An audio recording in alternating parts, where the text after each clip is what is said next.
Ko kori ke hufanga mo he ngahi tal whata puko dobe o ku whata pua atu pa mehen. Talangata e te au whai ki tua mama o ka ta e whainga maari goni ke o atu mo ai mo polokalama koe tufunga whanua alo au ai o ku ma whakahoko atu pe mo PALOFESA toke ta SIOSIUA LAFITANI pe me mananga koe alo au ken pela. Bea kua atu e tatari loto fia mo loto mawhana ka tiki mo tolu.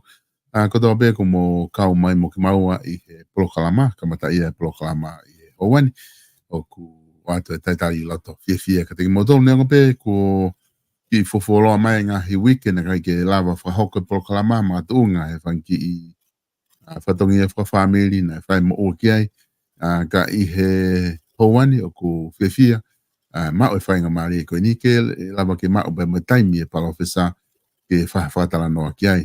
Whikawa ki pe moinga he kaweinga ke he pewha tala noa ki ai ai polokalama ni tatau te whito ki he tau konistutone ai o kuma ke whanonga atu pe I he tau konistutone. I he temi tatau ko whiwhia ke tatai lere PALOFESA ki Ken Pela Australia malo e tau mau e ahoni PALOFESA malo e ngau e pe mi Ken Pelana mo whiwhia ke PALOFESA whiwhia ke ngau e ai universite o lo au ki he Hawani. Malo Vito e uho wabao ya ko katak. Malo Vito uho wabao ya ko whakatapu ki he talamalo e whanua. Can I have your phone? Katak ya pehe foki ki he ako mo lotu ka ata ke whakahoko ai tau polokalama.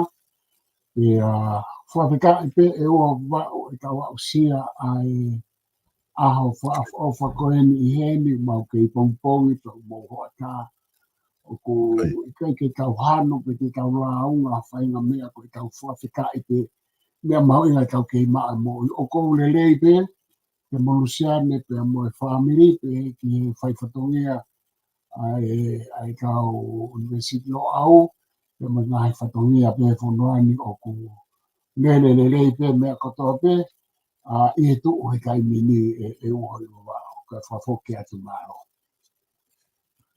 Malo pito PALOFESA ko tui mahalo ko e hange ko o lau ko ku whawhiawhia ko lawa ke lele pe ngahi whatongia kotoa pe whikawaki pe mo e university ka I he houani ki mua ke ta hoko atu ke ngahi polokalama ko ia I haoni ka pau te ta o ke ta konistutone I haoni. Ko lotu pe mua ke uki I whatala noa atu ke te koe PALOFESA ko mahino pe whoke te au ko e wike en ko wike ka hau o ku amanaki ke whakahoko ai katoanga lahi au pito o aia o ku amanaki ke whakahoko kona I he university whafonua Ken Pelana aia ko e katoanga lahi eni ke tatu whito kia te koe I he ke mao e mo ui pe lawa ke whakahoko ai ngahi katoanga koe ni kono whamanatua ngahi lava mea whakaako ku lawa ke whanonga ia mai I he ngahi taimi lahi tatu te whito ki he wā taimi koe ni na hoko ai palaparema whakaisino ke te koe Pena kai ke tukai ho whenga pe moho o vili taki ko ia he ngahi whekumi whakaako pe ku amanaki ke whaihano whailonga I pe mon kātau ngai ko ia I he weekend ko wike ka au ka te u ki o atu moe whainga maari e ko ni ke te koe ngā ke ki tala noa mai ko ilo ka polokalama pe weekend ni e lava o mao ai ki whainga maari e ko ia ke ki whatala noa mai mua I he polokalama ko ia o ko amanaki ke whahauko I he wike tōnaki wike hau. Malo pito e ua wao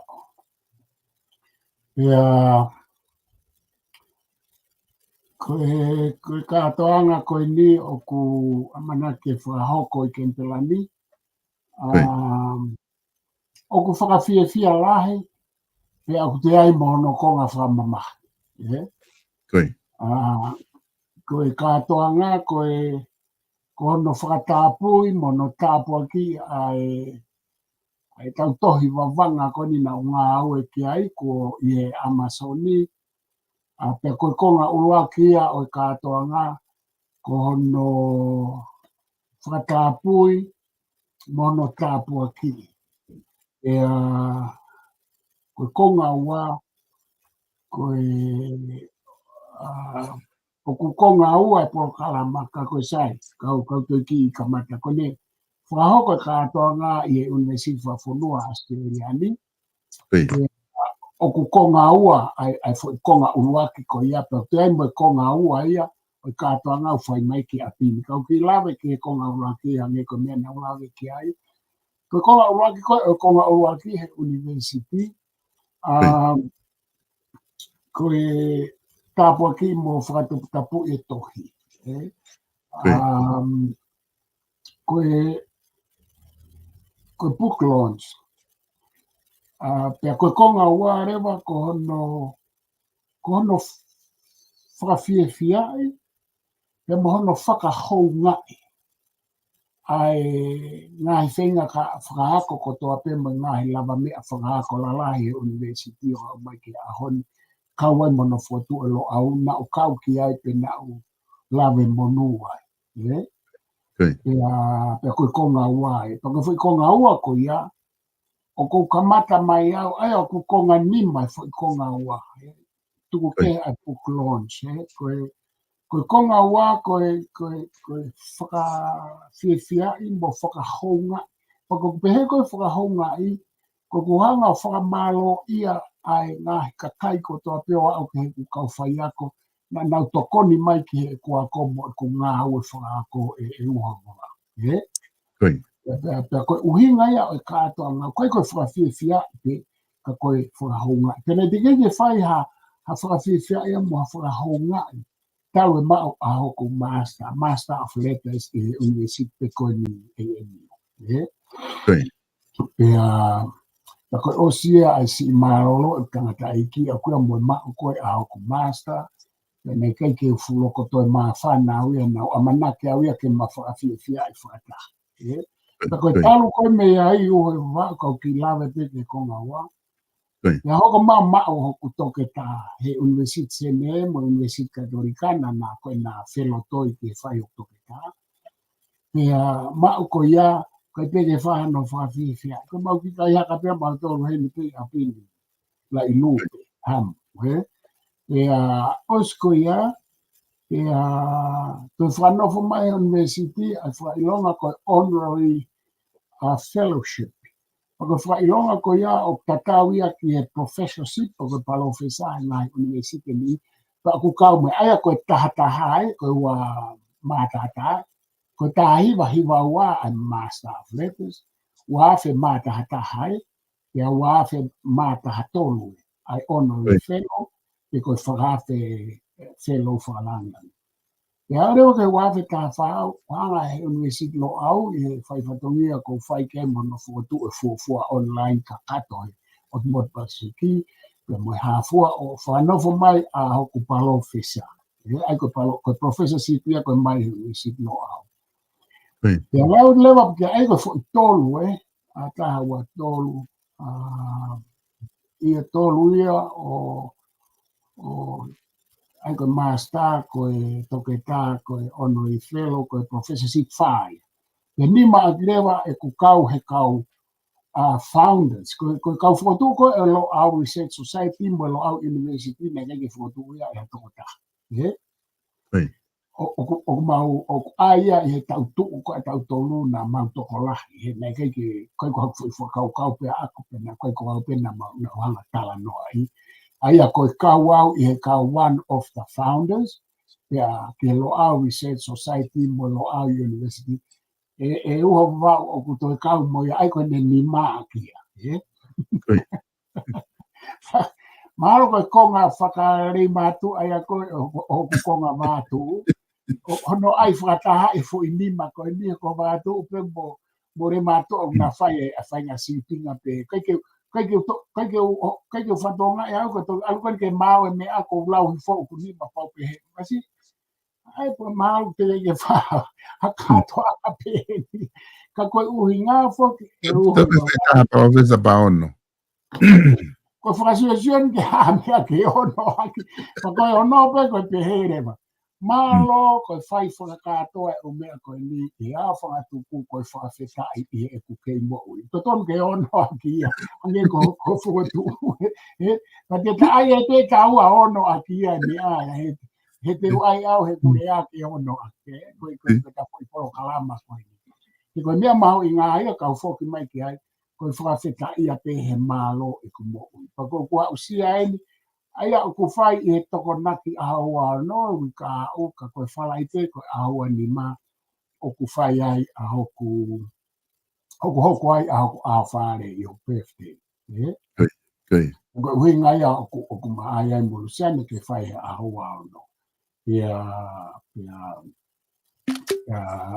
Pia koe konga ua ia katoanga koe mawahe mai me university he ose hoa e ua mo konga ai koe io me hoa pe tolu he university ma wahe marewa ki eni ki apini fua ke lono o ku whaia no lo tui a ku ta ono noa whawheta ia ai aku maoni po la au ia ku ono a ki te ia ai malo ai ko birthday ai ko ne ko na ngalo ka sai ho te whamanatu mai ko malo ia mo ko tau pepe a whaere ki whamanatu ko malo ia ai mo ia ko te mea maho inga nge e ua mabau ko i whanonga mai e sino ia ko e ni ko ke ilo ia po ha mea na ke i mo ia mai ki a honi i he ngā he whainga taa whakasino ke na hoko ki ai o ke ia o pe ki he lolo tongani pea o ku whai ai whakawhetai pea mo ki i o wau ko e ni o ku i kai ko ha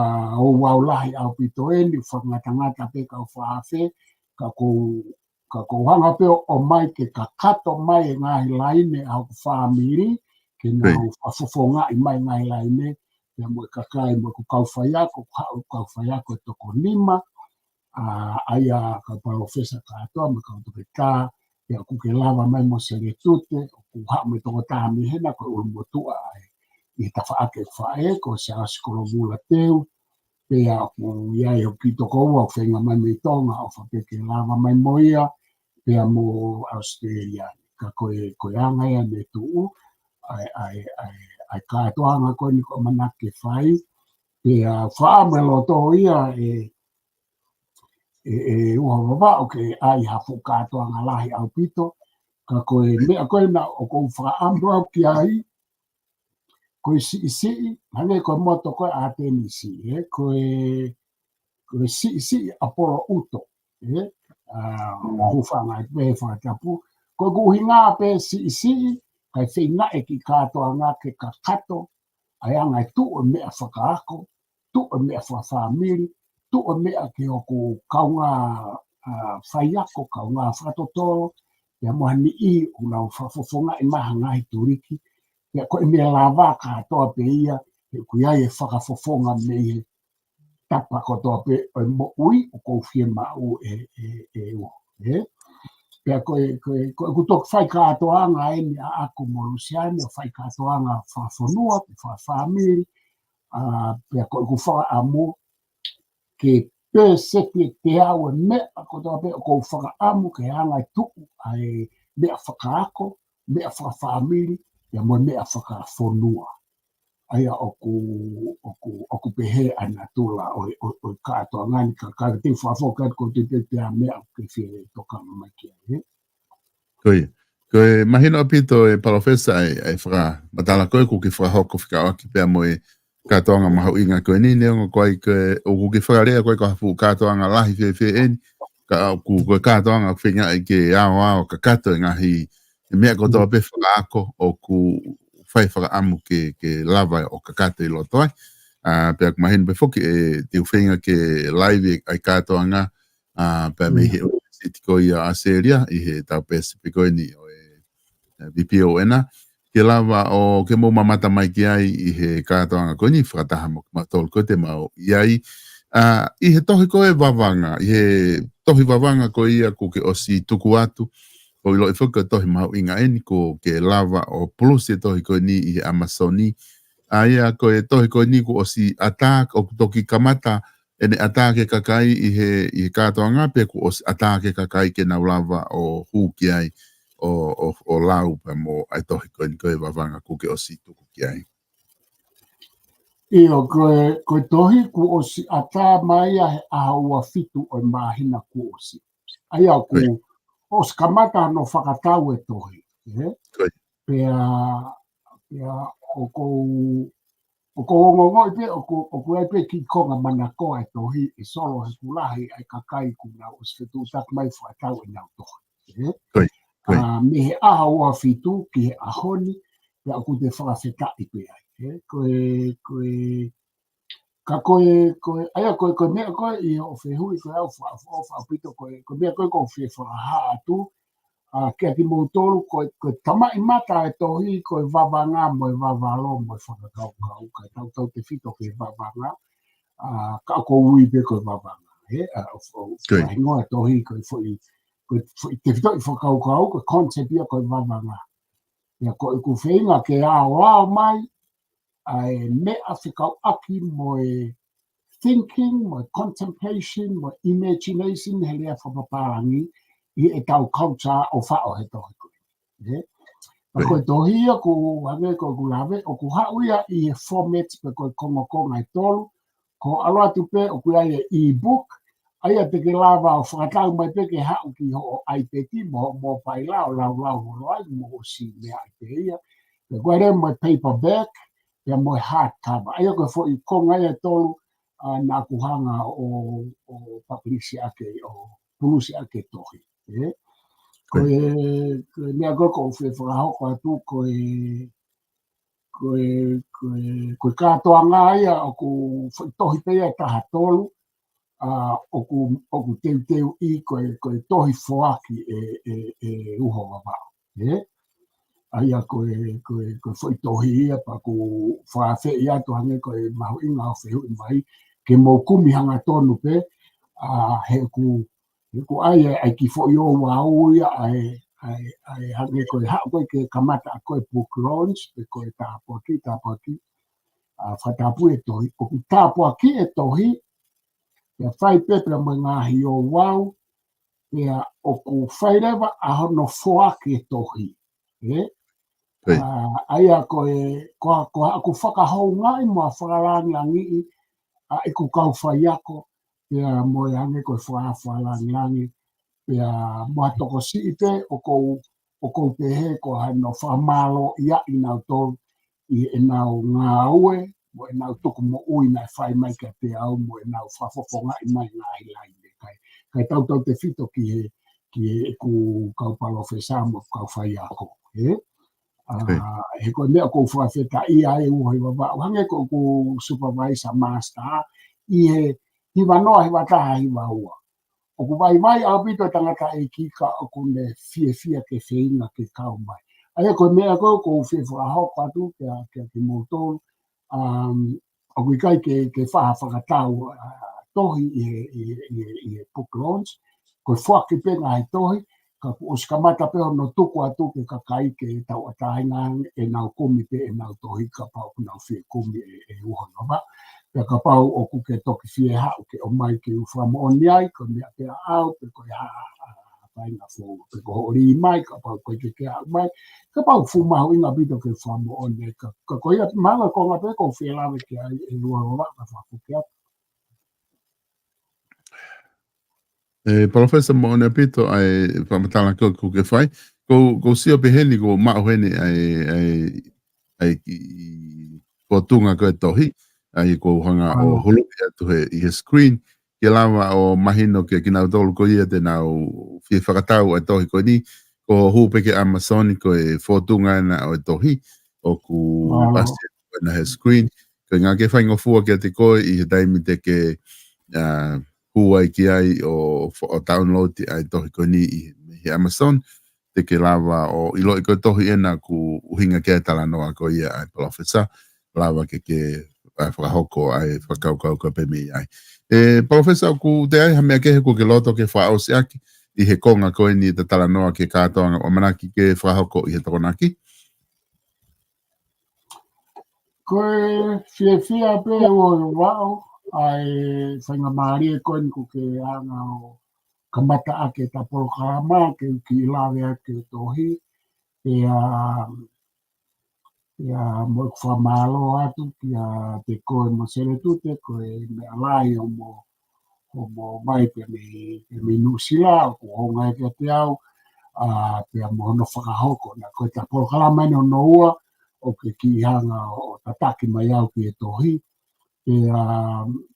koe e toi lere atu pe koe i toi lai pe mo ngai polokalama ki e tohi ko tui pe mahalo ki o hau o tonga o hulu atu i o wau koe ni o konga urak ma konga o ko tui pe te i ai pe i ta whainga maari e mea mo ua ke te whai pe ke he pe aku toi lawe atu hanga tonu he a koe ka kou whiawhia au pito e ua i wau o kou hangego lawe koe ni whawhetai e ko kei mo ko ngā lahi mai ea ki muini tau mai ni e tolu mo e lahi au pito e ku mahamahaki e ku whautua mo i tohatu whare mahaki. Ia ko ngā lahi e tohi a koe ni mahawa pesete wau noa e tohi koe ni nau tohi tokoto ia e hau.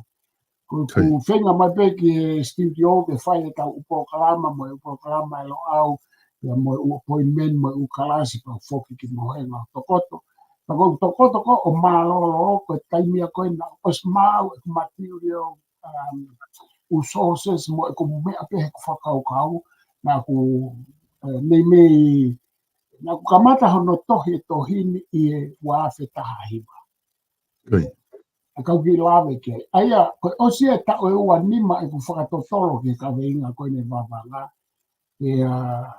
Ko whia lawe pe ki ai ko uhinga lalahi e ua na ku whaia e tohi e wawanga. Ulo aki, ko hono tongia hoku loto i e ma i moa wawanga ai la a ko unga whanua ka ahine ko kui salote mawhile o pilorevu tu poutolu. Ko uhinga e ua, ko mawhuatu koe lo au i e tāhiwe iwa. Aia kamata e whaitotolo.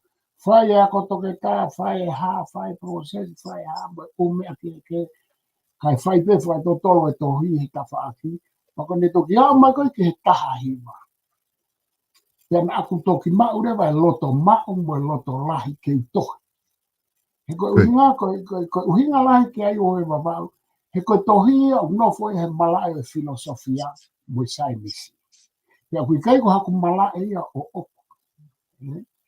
Haku malai aku ia koe social policy, mo i sociology, na mo i Tongan culture, mo i Greco-Roman studies. Ka koe ngā ue lahi koe nau whai ka ua ni ma. Hono whenga ke umahi noi, u teori, koe u wawanga o malai filosofi, te kau aki pia mo imagination, mo wawanga, pe koe contemplation, pe mo thinking. Pe koe ni tukia ama koe ke wafta haiwa, he kui kai koa filosefa.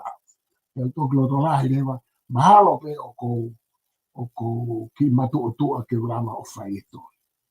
Koe tohi whainga ka alahi e neke te au, neo koe fufu a toi, ka koe uhinga koe pere ngesi e malai koe ni oi filosofia mo sainisi.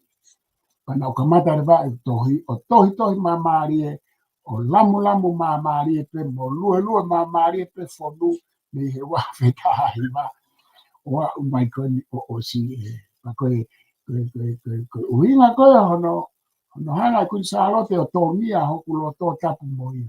O kou tuku pārewa, o kou tetikeite tohi koe niki e tahine kui niki e kui salote.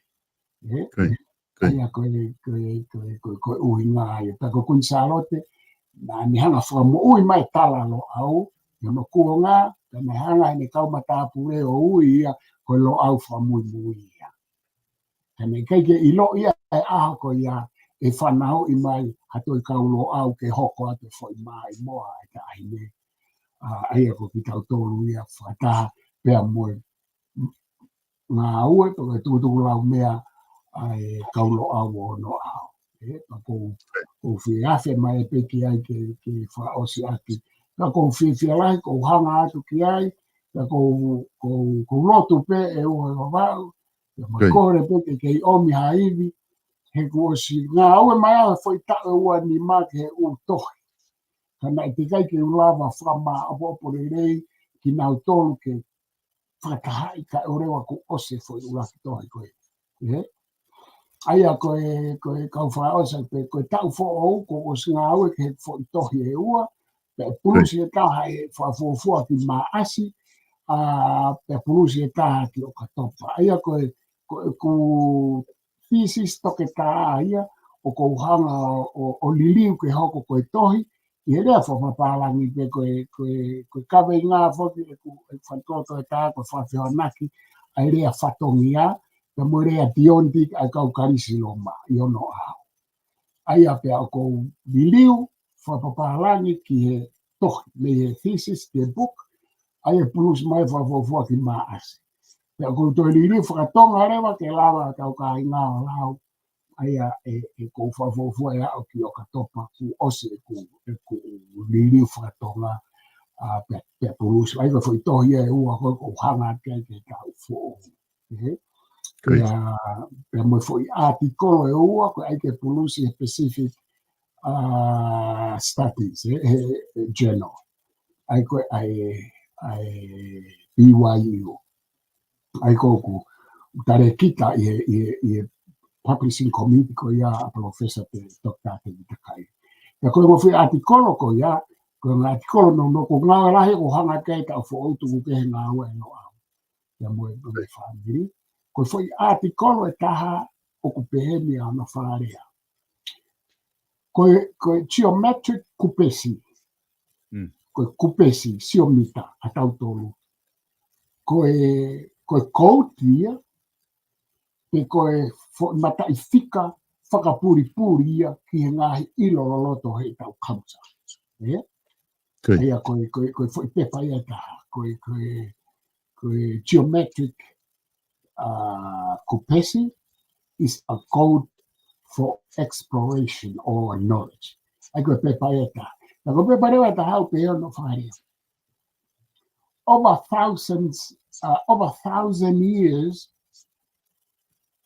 1,000 years of self-rule. Owa he tau e taha ate ai pure pe ia te ia. Ai ko uhinga ki tonga. Koi. Ia koe ki pepa e taha. Na koe ki pepa ko ia, ko kufuafua ai e ki pepa ko ia, he teu ai ke whafuafua ke wafe mawalu, pe wafe tahavalu, pe wafe tahapitu, ua fitu, ka pau te wau ki ai. Ai fo i tohi he fo i ka meinga ko ia. Koi. Ai ko fo i tohi ko ia, kono taraki ko i ke ai ka meinga ai pe he. Tonga, over 1,000 years of self-rule. Over he tau e hafe, a e tau pure i te ki tau to. Ko ki he pe ki ai ka ko ia ngai ko fo tu o ate ai nga we ua ko ke te fa mea ko nga ke fa meri no pe lo tu rilo mo tohi mo whakarere lo au ko o si tu si au me mama ko te to e kau ka mea te to e alu ka fei tu o ko ape me lo ki hane ko fa tapu o finga mai ki heni pe ko tokoto o tohi Kaya ko ya nga ya ai mo tua tu ki olo ape ko fa ke tu mo Malo apito, Professor, o ku mahino apito ai whakatara no ke whai, pehe ke ngahi tohi, o ku ke ngawe lahi ki ai, ke lava whakakato. Ko i ngā whakahange koe whamatala na ke whai, tau ua nima na ke whai ai research koe ni, pe kamata hono tohi he wafe taha hiva, koe wafe ua whae ni ko lava plus i laki tohi, te a koe lewa mo ngahi tohi e ua, o ku amana ke whai he tau kahau, koe ngahi artikolo, tau tui koe ngahi mea kotoa ko ia na e whai ki ai a ho whekumi koe kamatai ni ke alu he ngahi tohi. Pa ko wakai whakoi ke ki tohi koe ni ko ke ai, o ko ke tohi e ka volume 1. Ai a rewa kumahino ka te au, koe o pau ke ai me ngahi volume e mui mai he tua o tohi. He koe ngahi koe ke o mai pe whi tohi o as mai pe no hingoa pe mo hingoa mo hafua mo afro mo mea ke ia. Ka ku i olunga ai o tohi i ai koe volume 1. Ai mahino e PALOFESA whakaworiu me tohi koe ni tu ke hanga me ngahi tohi ke he ko ke tala noa ki ai o ku tu hanga be ka fare kulanga o tu hokope tu be te ke hokope hoko mahana fare fakatolo palofesa Mawinga o kake ufatoka nga ia foku faita no ngao ya ai volume 1 mo volume 2 aya ko ne ko ne tama ilusane na ne tama mai kapana ke tohi ai volume ulaki e ta amin kapana ke fato tolo e ta u lima tohi ta u lima aya te ke tohi fato tolo e ta u lima ke tohi volume 2 ko volume 2 e o va ka pilave ke ai ko o si mao ai ngā he whakatotolo mo whakakaukau ki volume 2. Mao pēa me e ko fo i koe ni ai volume. Ko mena ko hangai ai koe volume i uro aki. Hina e ose tohi o ke ose whakakaukau ia. Uro aki ia. Whikaua, puna hake u whakakaukau ia na ke usio ki ai rotonga i ku tohi. Hei kei na kei toi rawau ke toi tohi, ma umea hao hiki kātoa o si mau ia hono fo i draft o na ia u whakakaukau ia ko ia koe toi peke o hanga tohi ki whakai tohi. Aia koe uhinga e, pia wekata. Na koe uhinga koe ne o se tohi o ku kei wawanga tu peho ku atamai o kuia e wawa loa pa pehe. O karangere ka PALOFESA ina fotu akau. Inoke ke osi e whakakaukau ia. Tamai inoke. Pako te uhinga tāna karange. Toi hanga e koe ia o whehu i mo whakahuhu mai o mea ia i ho preface. I koe o hanga tohi ai huluhu ai talamu aki. Toi kau ia e uhinga ta haka ko whiolave ke. O taranga reo. Toi hanga ko hoko hoka mai hoku foi utoa ni koe whatapu. Ke toi veveria ke toi hoko atu ia. Ja koe mea rewa ku hoko ai, koe ai rewa ai volume 2. Ka koe volume 2 e uhe wawau, o kou lama atu ki ua afe, ua hiwape koe, ua afe tolu noa, oka pau e kei o whai mai mo, tataki mai o tua ai. O kou whotutu atu, koe unga kai lava alu atu e umea koe mo time le reiki ai ka kou whafufua ke ua afe, o ko silisi pe ai fo i ta'u mo i tohi e tāpe, tohi e ua ko whemau ke whaike ngā ue. Pa o ku alu atu ai volume 2 ke ua afe mā ua hiwa. Ua afe. Tolu noa. Wakai koe koe mea maria ka mai lusiani ka tia. Wakai koe ke whenga pe peke au ke tau fo uka ke hoko o ngā ue. He fo i ta'u e nima koe ni ka hoko mai. Kei koia pe e ue wau ka whamoka.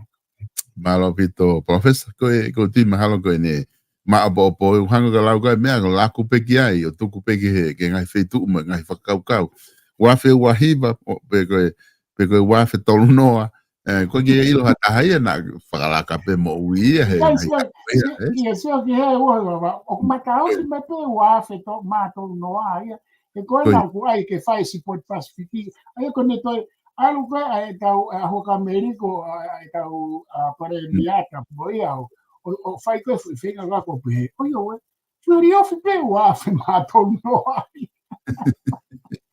Koia. Koe mea pe whake whai he ko neonga o tau sia tatou kei mama. O wale pe ia ko tau au tatou ke kamataanga tau ko ia. O tala mai mante ka tau ni whai a spoti palasifiki i tonga. Unga ka tau hapa tatou pe he ko ngahi tau ia ko kei i he kaha u ia tika ki tau wawe a ofi kia ika aku wawe pe alu taimi. Se ko pene tu he tainimi ko o ka topa ni toi pe a november pa tau wa urewa ke wha o singa e wawe wa wha ka tau au ke wawe wa nima. Ko te ka taimi wawe a pito pe PALOFESA. Koe. Mahalo ko ne ka kato e ta whaaki ko ia. Ta he talanoa ko ia ki he kato anga pe mo e tohi ko ni ko plus he Amazoni. Aia te tatoki mau beha ta whainga Maria i Ken Pelana. I he weekend ko wika hau. Ke ka mau ta whainga Maria ke tatoki whahaki talanoa ai i he tuunga ko ki ai kātonga pa mo e tohi. Kataki whoku mai mua koe tuunga ko ki ai a tonga hata ni miulo tonga lere tau whareare ai tonga. Ai a koe ngahi lao o mai ki wharearea. Pea o ku pe uia e session kone whalearea, pa kone ospe mahau tāpuni he ahoni pa pongpongi, kone ospe ko ia te nau i whamanawa lolo ai, i he whitoe ngā tuko, ni pa nau toki whoki mai mahate nau te whoki mai pe i novema, aia koe tuunga ia e tau whalearea palofesa, i he tainimi, ko taimi whoki koe, ko ne awa pe koe whalearea, ko nau lele pe ko ia tāpuni pe ko ne osi, ka koe ni koe ke pehe, o ku ki ai ki lele, ki iawa, ki tāpuni, koe, ki iawa mai tāpuni, o ku nau ki lele mutu, hange ki lele whuka mutu, ka kung nau me lele i pe me he kamata e tau, o lele pe hoko pe. Ko taha ka veinga, o ko loto ki o atu mo ki sio ki ai, ko unga ku ta i he konis tu tone e whoki. O ko ki lao na mai ki he ke whare area, pe me nau debate ku whai ai, ka ko loto pe ke o atu ke whasio ki ai. O koe, i he kupu tolu taha ko konis tu tone. O ku asi ai whanki whamatala mau pe ku asi, kua pau ke i he ke whakanofo e he tu i he whakatahato koni. O ku me ase ki kupu koni he na talere mai ko he u kupu koni stu tone. O ku me asi ma upe ai whakarea ko ia kua pau ki he tu i pe ko i hono whakarea koni ko e whakatonga. O ku ai e whetōke ke he aki ai he kau i wharearea e ku whanong ko he nau tipeiti. Ai au whakaukau i hono whakauhinga e ka whakafonga ni i ko kua pau o ku kake te aha whiria ai tu i. Ka pai pe hatu kua pau ke ne whakamooni he mea ko ia. Ko kua pau i he tu i, kua pau ke ne whai e ngā ue ko ia i he whakatahato koni. Ai whakaukau ko ia. Ko ngā hau ku whare whapalangi whoko Charles. Ka koe whare whakatonga kua pau. Koe, ka whauhinga koe na mai me he pare mia pia mo e minista lao nau pe he. Ko kua pau o ku kake uhinga ia ko ha whekau kua pau ke whai. O uhinga whakalao i he ko nistuto ne, ko no whakapapau i ko toko taha pe ia o ku ia e mawhai ko ia, ke ne whai e whakanofo ko ia. Ka o ke ia i pe tau atai na ia i he toko taha ko ia, ke i o pe i kai. O ki maari ke te au e palofesa e ki whakarea ko ia, neongo pe o kuna whena pasi mai uhinga ko e ne asi kua pau, i he tu i he whakatahato ko ni ke ne whiri e pehe ko atenseneare, ke ne whakanofo atenseneare, pe whakanofo whakamaulahi. Ka ko ki lea e ko loto ke o atu he kuna ta osi fau mai pe ai, ka ko whakatoka ngā i he wharearea, o ku kehe na whakauhinga, o ku uhinga ka whafonga ka kai ia, ko ne pehe pe kua pau, ko whai tu unia ku ave ke tu i, pe kua pau. Ko hai pe whakatu atu, kua pau ke hanga he tu i ia whakanofo taha ko ia. Ka koe whakarea koe pare mia, kua pau ko uhinga pe ia, koe whakapapau ia, koe authority ia, toko taha ia koe authority ko ia, ke ne whai ai tari koe mea koe a pe i kai. Ka koe ke uhinga ia, koe ne ai whailao ia ko ia, he kai ke te aha ne whili ana ko pau ke yes ia, he ku iai, tarato e mea kua pau. Ko tui pe palofesa na au ki mamatu ai ki whakaukau ko ia, ka te utuku atu ka te koe. Io ko kupu tolu kaha, a te lawa lau i mai he ko te au mahalo na hanga ia transfer e ko konistuto ne ke foi hard drive ko no ko ke foi sio pe na hanga o ave ki fe ko firma ke sio ki kupu tolu kaha ke no foi whakare ai. E kupu tolu taha e, kupu tolu taha e ko na asset pe screen, ka te lawa. Koia, okay. Ka te lawa tu pe kupu tolu taha e uluaki, kua pau ke whakanofo e he tu i he whakatahatoko ni, hiri hono mau ha wharei, me he pēnolo ke ngahi whakanofo mo tutu uni whakamau ha atenseniare. Aia koe fui whakarea e kuhinga e koe ai kehe koe e kau whakauhinga i he tipeti koe na mo tālanga na whai wharea rea.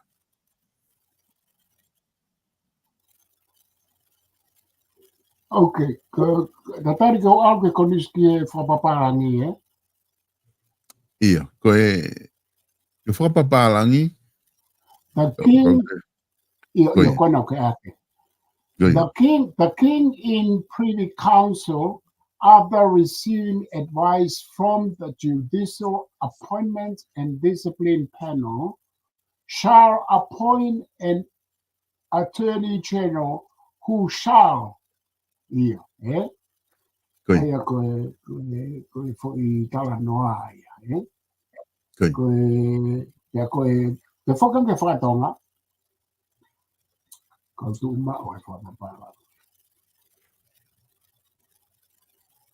Ko pau ke whakanofo e tu I e whakatato ko ni, hiri hono mao hawhare I mei he pēnoro ke ngā e whakanofo mo I tu uni whakamau ha a te ni seniare. Aia koe se te si o ku kai mi kou mafuri o whakatonga pa ku awhake rewa ai konga ki mui o alu ki mua. Koi. Aia koe se te si ku sio koe ke whapaparangi koe aluhake ai shao o alu ki mua pe tu umao a teni channel. Kai alu ai tu I whakamau from the judicial appointment. Aia koe o kai ke asi ha tu I whakamau I he hang on. Yeah, o asi pe. Ai whakamau anga ka o ku whakatonga ia he koe tu I koe ai tu ai kai tana tu I he whakahi hono okay. Hono whakamau I me he penolo ki he ngā ma'o ha whare I me he penolo ki ngā whakanofo from the judicial appointments and discipline panel.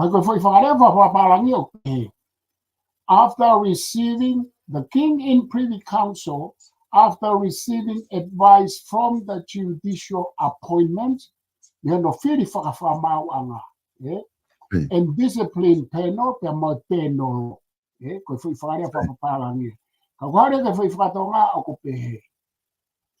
hiri hono ma'u hawhare I me he pēnoro. Sai. Ko venga ke uto o misi ai judicial appointment. Pa ko whehu ire wa kupehe. O ku tatau ai just pēnoro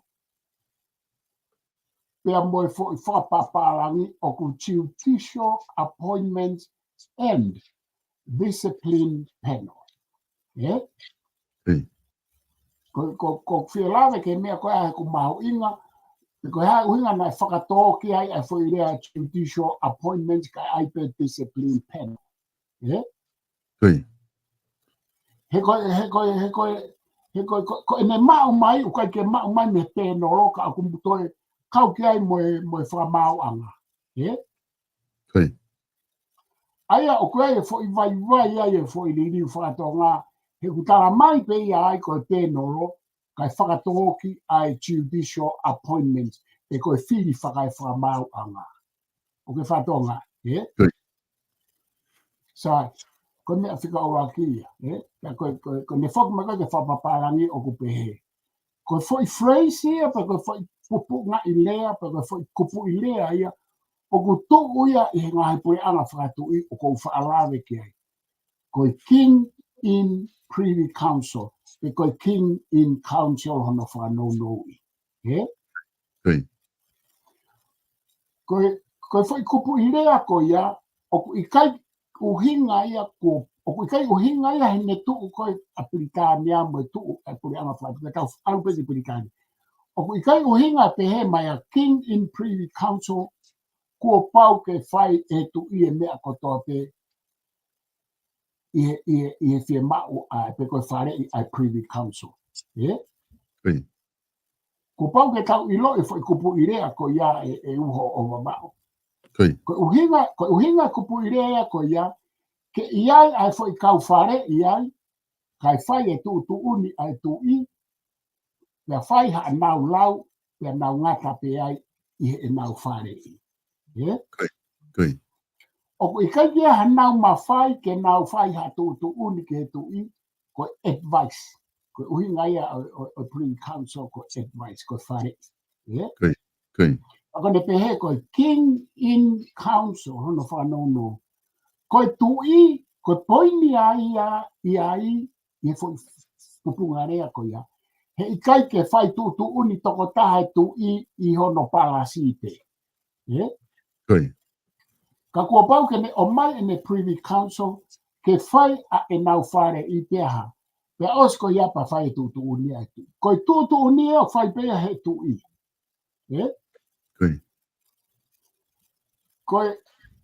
Ko make decision mo command whai peha he tui. Ko ke kawai privy council. Ko nau tolu ko whare i pe. Koi. Ka koe konga wha osko o se pesi e rea whapapalangi na pehe mai re mai. The king in privy council, after receiving advice from the judicial appointments and discipline panel, shall appoint an attorney general. Who shall? Aia koe whakatonga ki ai he tauliri whapalangi kua pau. Koi. Ka koe fo irea koe ia. Tene, aia koe tui, koe fo i whakarea e taha upe.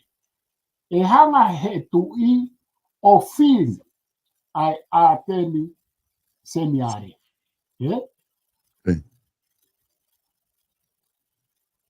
Koe sharia hemi oku ikai ke tu e sharia koe pehe ko it's a must. Koe sharia hemi oku tu whaka auxiliary vepia. Oku tatau pe ne tu aname tau pehe. Will appoint an attorney general. Can, okay ke pake uhinga tatau au pit, okay ke tatau uhinga tatau will mo can mo shall. Ka koe uhinga now play I for auxiliary verb of now support. Huo baba. Oku ikai koe uhinga ia in a sense must.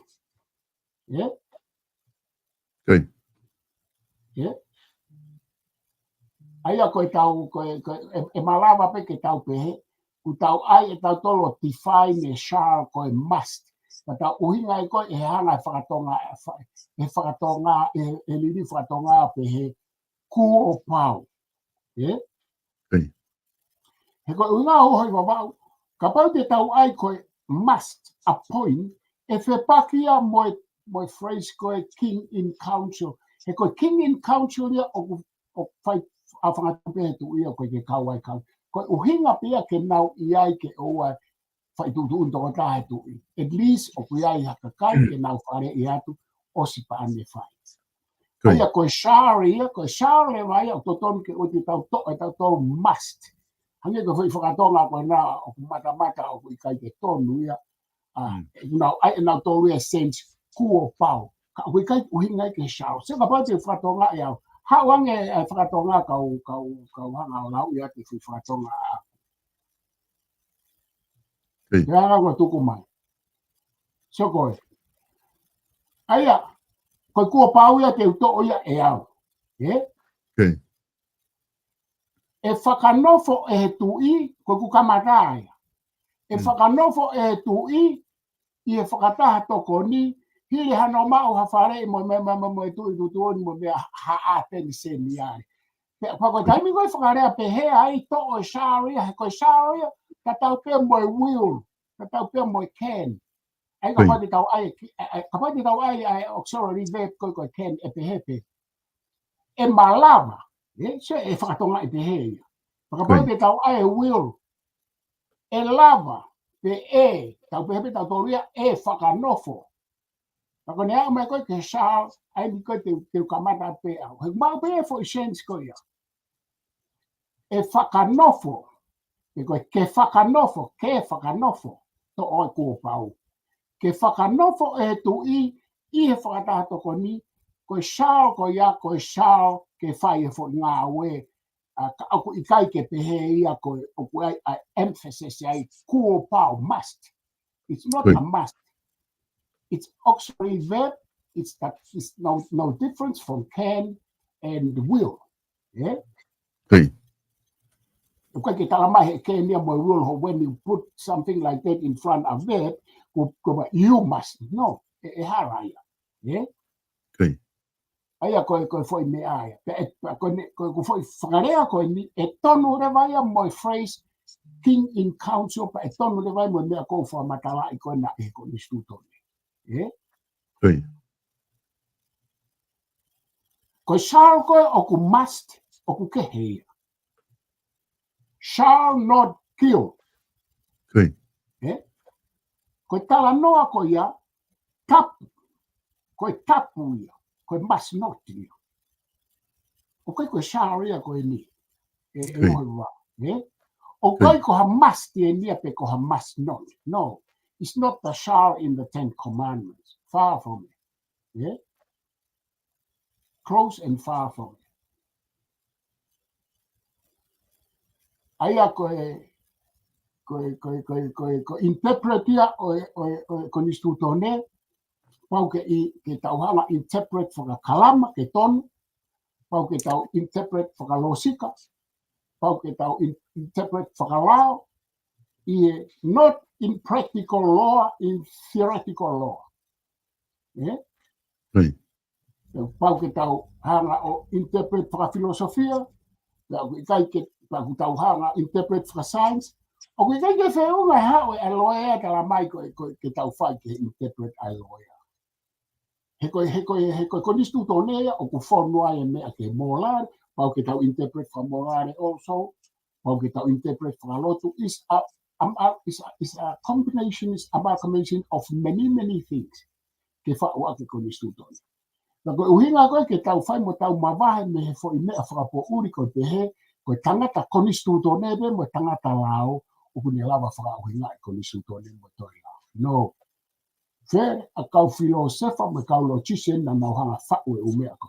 Koe te fito I konistu tonebe koe na koe whaue John Locke kau filosefa koe koe kau loia.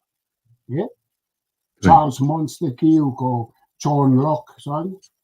Upau ke ai ke mo oni e tau tala noa. Pau ke tau ilo historia e tau tala noa.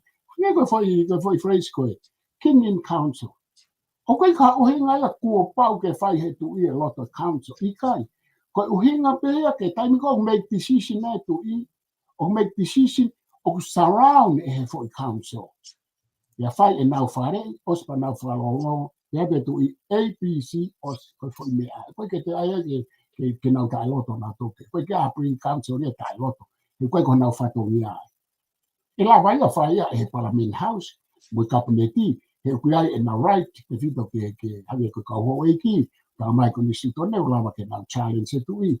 Ke kuai o mea o kuai e tuhu ke e wharearea, o malawa ke nau whawhehu ia e tu I, o whaatahe ko nisi tone. Ka koe mea te whawhoka tu ho ho. Aia Palofesa koe gane tuu ko ia o ku mahino apito whamatala ko ke o mai. Aia o kai ko ha must. E ku tau os ilo katoa beta doluia. Kone must pe ko pau ke whai e tutu unia ko ia. Aia koe o ku nau whakarea whina tol he shall. Aia ka hange ko whakarea koe na ke o mai. E ka pau e liliu e fo I kupu o pehe. E whakanofo e he tui I he whakatahatoko ni ha atenseniare hili hono mau ha whare I me he pēnolo ke ngahi whakanofo ma tutu uni whakamau. Peko ha hono Koe ki sao.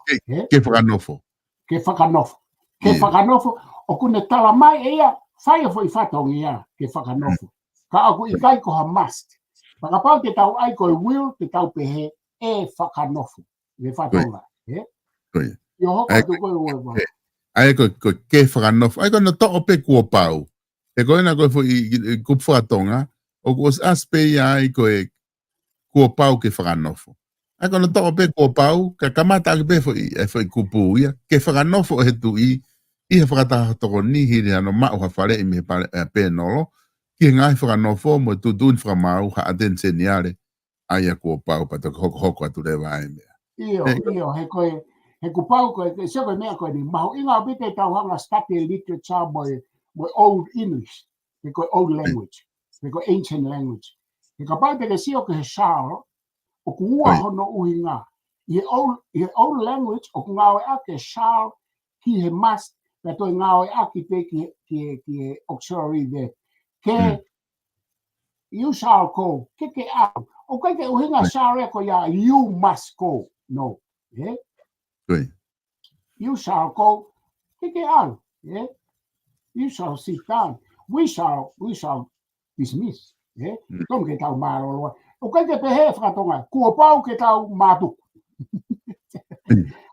sia ko uhinga foki e ko fa apa o ia ka ku to fie ma mo ka ka mai o na ilo ai poetic mo old English language ki he tau tala noa ke ko ni su tone ku fere a u te mi he ni me he old English pe ko poetic language o ku hane ni a ko foi me ana fa to ka ngai u he va o ko fa apa ka ku e foi me ana e to na i ri u tonga a ko tohi ke utaanga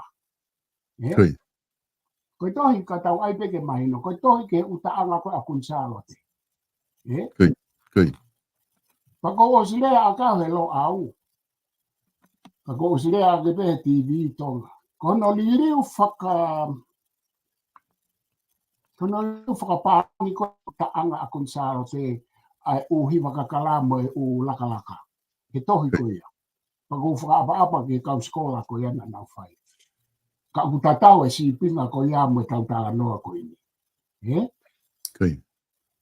ko uhinga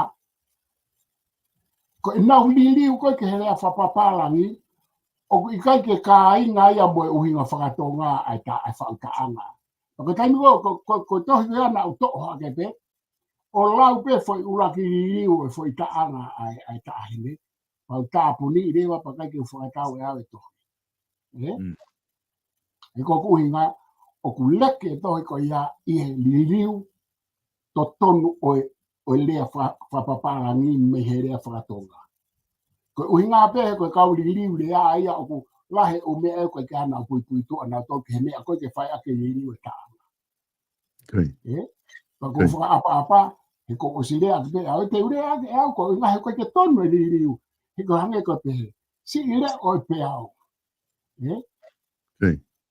Ai ko pe hai fu meta matangi hake matangi hi fo fe pakitu o kuloto o ke lava he ri fa paparangi ke o mai fo li tatau mo fo uhinga tatau pa ke taimi pe o ko lawa translation ko ke wo tatau he moe na mai no rewa ko ke lava he o fai no fatongia ke to o mai fo i lau mari ko akun salo teme matangi hake matangi hi fo fe pakitu o kuloto o ai he pa ka te lawa ki kai o kai ke ngawa ke rea totonu, pe ui kai ke lava o whatonga i o whaparangi ni rei, o sto ia he tā noa o li riu lea.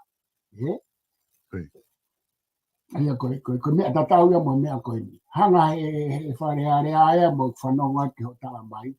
O mai e shall koe ni o ai, koe shall must. Shall not or shall. Shall not, must not, shall must. Ka kui kai ko shall must en ko must not. He ka pau e ai ia te hanga mau i ka kato ai fu se te si mo uhinga o king in council.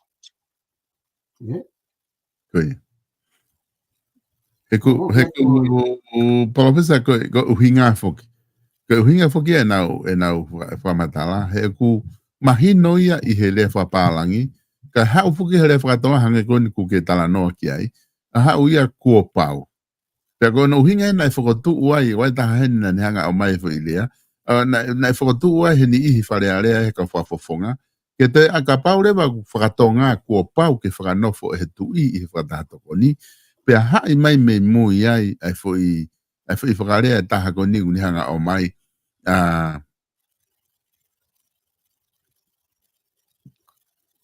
Ke kua pau ke mokoi ki ai tu i. Hono finangalo. Ka pau e mokoi ki hono finangalo. Koi hange na alu pehe whakarea. Na e pea na e ni ihe ka whafofonga ka kaina nau kore. ke tānaki ki he ke kupu ka pau e moko i ke hano whinangalo. Ka uhinga whunga nau tānaki, koe hu ko e whu i lea kua pau. O hangere wa ia koe tāno. Ia o ku hala au pito ia fui whakatonga e ko mea mau inga nai hono race. He ko uhinga o ku tapu au pito ko nistu tone ke tau whamarohi e ku. Koe. Mon. O ku tapu haa ia ke whamarohi e koe tu i ka tau pe mo Britania. Ka koe umea ia o ku mahu inga ke siofi ai shao koe i ko nistu tone. Mei mua ki mui, ko ngā koe ta fwoi ka anoa koe ni. O whakapapaui pe koe shao auxiliary verb ke, pe koe shao must. Heku saipe ka anaki mai koe na ke toi ai mo koe kai whinangaro. Ka koe uhinga e uhoi wawa koe kai ke tauhanga o mahino ai king in council. Ke loi ka pau e define ke mahino ke he whonua mo kau wharearea mo kau loea i tonga ai king in council. Ku osi pe ia ai ka ko man toi fo ko ka tau fo me pe he whakatonga o tau tala ke a fo ile pe he ko tu i he ha ke a tau fo phrase ko tu i ka mata pure pe o ko pe uta no pe he ka ko ke uhinga hange ko king in council to if you mau ke define mo king in council ke mahino ko ne pe he pe ko ha fo me pe king in council o ko uhinga ia te nau whare i pa te nau surround him ka koia peo ki ai whai mawhai. Ke tu tuoni, mo pura, mo hafua. Osia koe ke te whemai ke ai te mokoi ki ai, ka mokoi pe ta he ka pau ai ke pe he ke mokoi ki ai, e toi whemau ke ta mokoi. Ka koe uhinga pea koe kai ke tau, aia koe tau pe he i hana whatonga. Tu i he whakatato kon, koe king in council ko ne osia. Ke whatonga. He koe nau whare i pe. Ke he me kapneti. O kai koe whare i pe whatongia o ka minista ke paremia. O ngofua ia ke nau whai atu ha nau whakatupu, ka nau tutuni pe. Ke whakatatau ke nau sio ke nau ki pārmeni, e a whangatupu. Ke he ia koe Privy Council ia koe whare i ia, koe nau ia i pe ke whare i. Ma tui ku hau e tu i ia, o se hau bea mane fo i tari ana ke he mea kotoa pe he kune lau e mea koko atu. O kai ke pehe ko ne hau o ta ngutu o a fio mai hanga whaitapu. Kai toki whenga he kau ta mā ke ai hano fo i ata mai tapu moi e pe ko hane fo i tari. I kai. O kai kia mea pe ko tu ia ko se hau ia mo ene tari ke he mea kotoa pe ki he lao ki he amo o haa mo haa e ko ne mo ui ana ko ne no fo pe o lau e haa mo sio mai ke tau mea whai ko ke tau ila. Hange ko uinga koe e no ai kai to kai mana. Ko ke tau lau ta tolo sio atu ka no fo pe sio ka ato me ka tau to. Ai o apa pe ia ke fa hau hata la no pe he ko ke ilo he tu ia ma hame apa ko ke ne sio mai a ilo pe hame ko ke toka ngai ke me ko i kai o ku ai ka informant se ta ha fe ta mano ai tu i fonua to ke hange ene ka anta kava me ka wa me ka podcast me ka so tia ko fo ti ia ka ko ta no se ke me ako ke tutu kau ate ki fatata ho ha fonua ho ha pure anga ho ha kau polisi me kau sotia ki ke fai mo tuange mai tu i ai kau sotia ke na o mai ta ofika kai ka ko fatata pe he asina foi a tu poni mai manetari kono e ko kami na e ke to ai ho afio ko ku ose ko ro i vela ko ha o mea o blangi ke mea kon tu ha no fa na fa kale pa ko netari ko e ta ma ke so ko netari ko e netari tu ta mai po ni mai he kai ke te tu ko to ai so tia ta ni he la yang mate o kai ke la he mate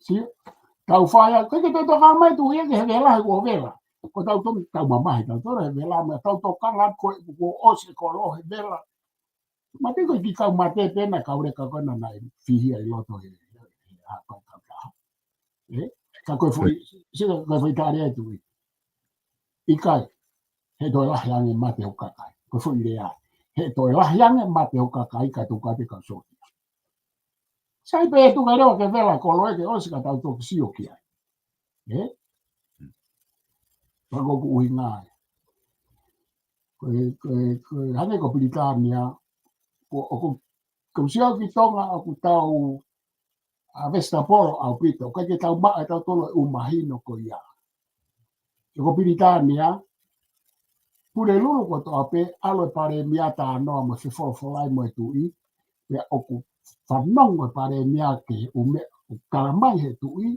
ya ha ure pe tala he pare mia ume me fare ara mo fo no ke tu I ya ha ure o fo kau ha na ula mo ne ke me ka oku se fanong ake ange ko fa tapu e tu I mo ne ya ku kai ke ai ke tau ke hiva kava ka whaore ake tu I pe koe ke lau whakau mai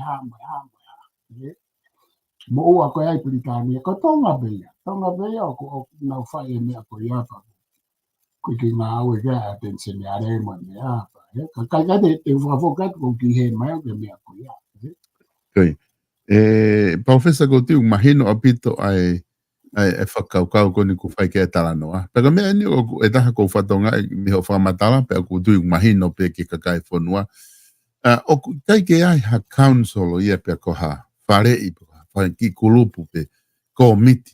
E kai ke nau alu na tehe ko ni stuto ne o whai tu un ke tu I ke nau maulunga na tu I he tu ko tau ko ni stuto ne. Ko e nau iai pe ana to ko e whare e tu I ka ko e whai tu uni o tonu ke asi mai mi he koni stuto ne ka tu I pe ia o kune whai e tu uni ka koe ke asi mai ia ko whanki pe no lo ni me whanki ko mit pe he o kuna whai tu uni he anga ka tau wha uhinga e tau lao. Ka ke he palofesa ko ngā ko e ta taimi mahal te tangata pe I he mea koe ka te oatu pe ke te whakamā opo mai ko whi ka venga bene tahakta o mai koe o ki tala noa I he ka pau te tau sio whakalelei ki he tau konistuto ne o ku lahi apita u kupu iai o ku asi kua pau ki he tui I he whatatokoni kua pau ki he tui I he whatatokoni lahi apita koe koe whi vesi taha koe whi kupu taha pe o ku lahi apita u kupe he I he tau konistuto ne ka te u atu ke whama apopo mai palofes tato ki hoko atu I he hiri wike kahau tato ki whoki mai o se wike kahau Ia ko mea ko whakotu atu e au he ne mahina mai ka te au he to tala noa. O ku tōtonu ke review e kua pau a Charles, o kai ke pehe au o ku pehe katoa a Charles, ka pau ke toi review ange a Charles mo kua pau pe o ku uhinga tōtonu, pe koe uhinga pe ia koe support ai vea pe. E ua wau. Ai au whia maa ko ni stūtone me mu a ki mui, koe whika ura ki he mea koe o ku Charles, ke sivi ange pe koe Charles, ta tau ki e will, pe moe can, pe koe Charles, koe must. Koe Old English, i he poetic o kulahe ngawe ake Charles, koe must, ta te lahi te ngawe ake Charles, koe tuu whakae tokoni veape. O ku tokoni veape pe moe must, ka oku kehe uhinga. Koe Charles koe o kai ke must, o kai ko hame aia ke kupau ke whai. Ko ne tokoni pe anaia, ai ke pe whai mo whai ngā aue ko iape koe ano whai ngā whakaria. Ko mea taha, kua pau ke whai e whakakaukau le rei ke mahinoi ai phrase te koe pupunga rea ko ia koe king in council.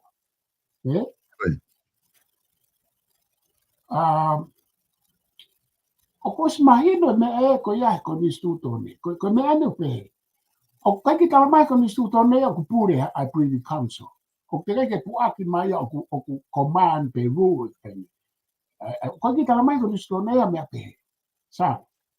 O kai ki tala mai ko ni stutone o ku pure pe command ai pe no. kakoen. O ku tauhanga whakauhingai o ku pure mo command ai whatahato komisai.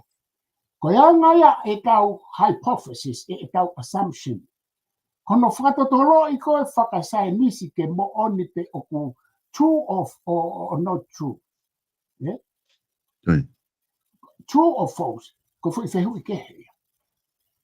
E sio koe kange ko penolo. O ko wakai whau talanoi ma pe ko penolo ia ko hai kai a lot paalang kona kui ai.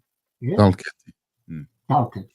O ku tuko kia pe he, o ku tu uni pe talketi ia pa ko ia pe o ku command. Sai. Ko ia ngaia a e tau hypothesize mo e tau whakamamahala mo e tau hunts. A ngaia e tau pehe. Ka oku pehe. Oku valid whakalosiki. Ho pehe oku pure i pe command pe a hai koe a talketi ia. Pe pehe. Oku valid whakalosiki i tala mai. Io, he koe uhinga na i tala mai e mea, na i pehe e mea, oku pehe. Pate u pehe atu le wao. Sai, hange koe tala mai koe na na i tala mai e siweri tutabuka te ai maporo kalama, na i pehe e lope centuri, koe tangata koe na tu i whamāwahi oku kei. Pea oku na e ai tala noa ke a klai, pe ai tala noa ke what is name, Nelson Tupo. Sai. Koe upe he kātoa, koe whehui koe na ku whai atu. Oku ilo hata oku kei e tangata koe ni. Pe e hau kei tonga. Ka pau mai kei i he wike ko o si, pe hau e ki tonga, o kai kia hano hoa ana poko hano mai. Peke kei pehe ake pe oku kei, he koe tai pehe i he lao oku, there is no case. Ki tau hanga sua hata. Kua pau ke ia e case. Ai koe fwoi kau loia kātoa ka ni tonga kou whai ke tānoa, koe nau whamamahara kotoa. Kai sini rewa pehe. Oku valid, oku uhinga, pe oku tae uhinga, pe oku invalid. Sai, e makatuunga e he nau aki meni e toko tō loia ka o mai. Ko taimi na o mai sigari ki tabuki ka tea nau aki meni, o kai te valid, te hawhi aki meni e taha. Sai, koe whehui ke here vai, tau hanga ngā whakatotolo i whakasai nisi pe koe kei e si anani pe u kei nofo moata ngata hange ko whakatotolo. Sai, koe whehui ke hea. Ko hai e au whakatotolo e tu whama au. Koe whehui ke hea. He a te te garatu koe puke koe ka polisi pa koe whutu i whama au.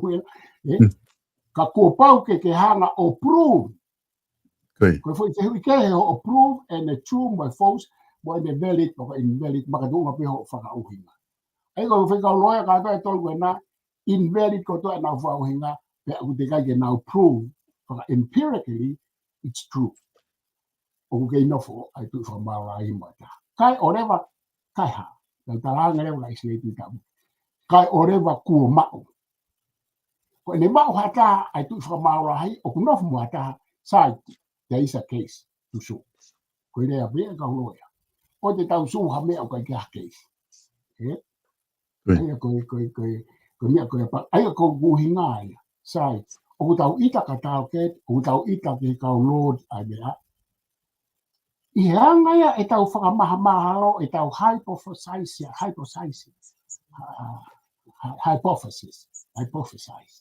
anga tau hypothesize. Sai, kua whakatotolo i hata na e tu oni hanga tonu, pe o mai e whamo oni, pe whaka eke, pe mau e toki meni, oh. Ia te teutaria e au whamamaha. Koe tau pehe. O ku pure i pepe a tu uni pe ai pe nolo ia me whatato koni. Io, koe tau foi se tesi ia ke tesi. Whakalo sika. Is it valid or not?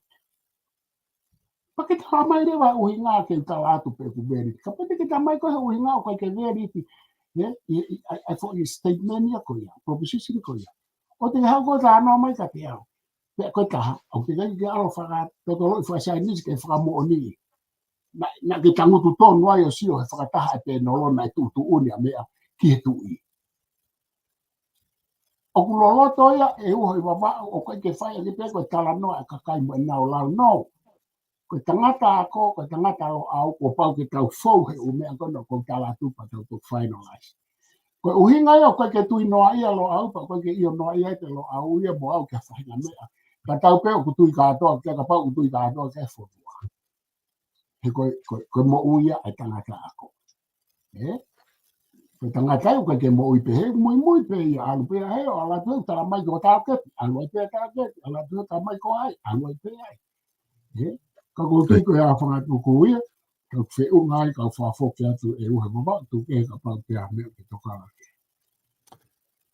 Professor Malo Abit, ko tu pe mahalo ko e whiunga ia da polokalama i ahoni, kata toki hoko atu i he ose wike ka hau, wha malo atu he whainga maari e koeni, o ku lawa ke mao ke ta whahoko ai polokalama i ahoni, pia ku ofat ka te koe palofesa, pia mo ngau e kwhai i he university, pia mo maanang alo au. Malo Abit o whatu o wau, to ki whetaurake he wiki ka hau. Koi. Malo. Koi. Kainga whamalo atu ka tiki mautolu i he lava le rei koia, on whahoko koia e polokalama koia tufungafonua alo au ki he ahoni, hange koe nā ku whatanoa ki ai, neongo ki fofolo mai i kai ke hoko, whahoko polokalama, mātunga he whangi whatongia na whai kia mo ua, ka koe whainga maari e ahoni, kulawa ki whai whakamalo atu, koe ngā ko mo silawa mamata mai, i he tau polokalama i ahoni pepe he ke teki mautolu ko ia te mautoki mamata he tau polokalama ha mo whainga maari o ku whamalo atu ke teki mautolu i he whainga maari ko ia kulawa ke mo kao mai ai ke tau kau whataha i he polokalama ko ia ahoni he whamalo lahi atu ki he tau sponsor kulawa ke nau tokoni mai i hono whahoko ko ia tau polokalama i ahoni whamalo atu ke teki mautolu lawa ke i tokoni e tau polokalama wahoko atu pia meheni ngahi polokalama ko ia kulawa ke mao atu tau te whito ki he tau ki o atu pe moha ni i he tau kau sponsor ke lawa ke mo mamata mai kia South Pacific Loans te ke lawa o whitu tak ke te kinau tolu i he noa walu ngeau walu hipa walu kataha ko ia South Pacific Loans tena lawa o tokoni atu kia te koe i ha whainga whia mao whapaanga i he siu i moana Freight Services Fleti ne ave ta uta pe me okalani no sila ki tonga o mingahi uta pe me tonga ki no sila ta te fita ta me akai ice te ke lava o uta mahe container ko ia siu i moana Freight Services no wataha no hiva tolu ono te ko o lava te ko ki tahi wa valu e Tennessee Avenue i loto mangere te lava ke lava te pe mamata tonu ki ai i ngahi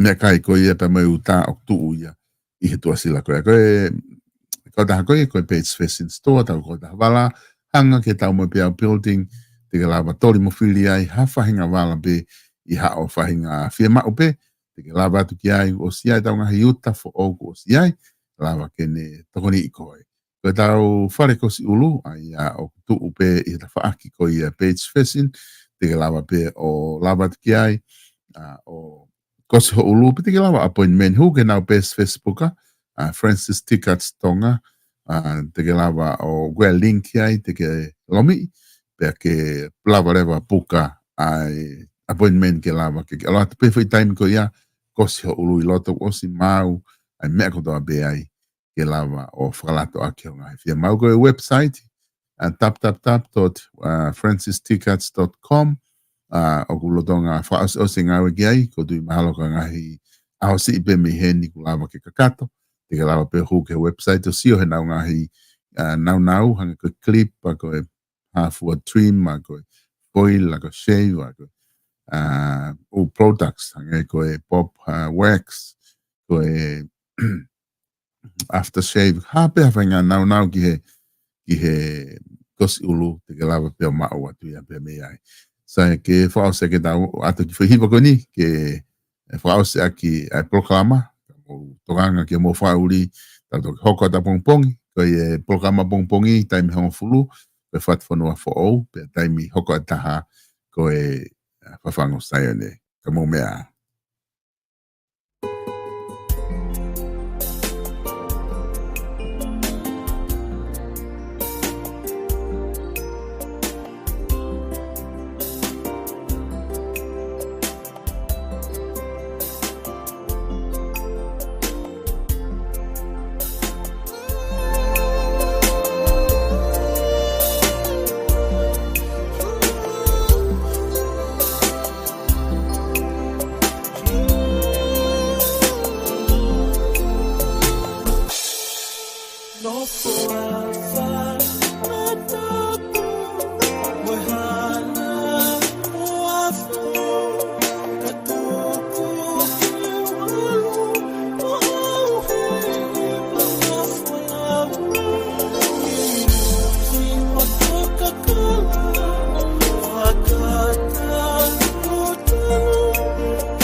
Si ite ito koe moto, oe no moto.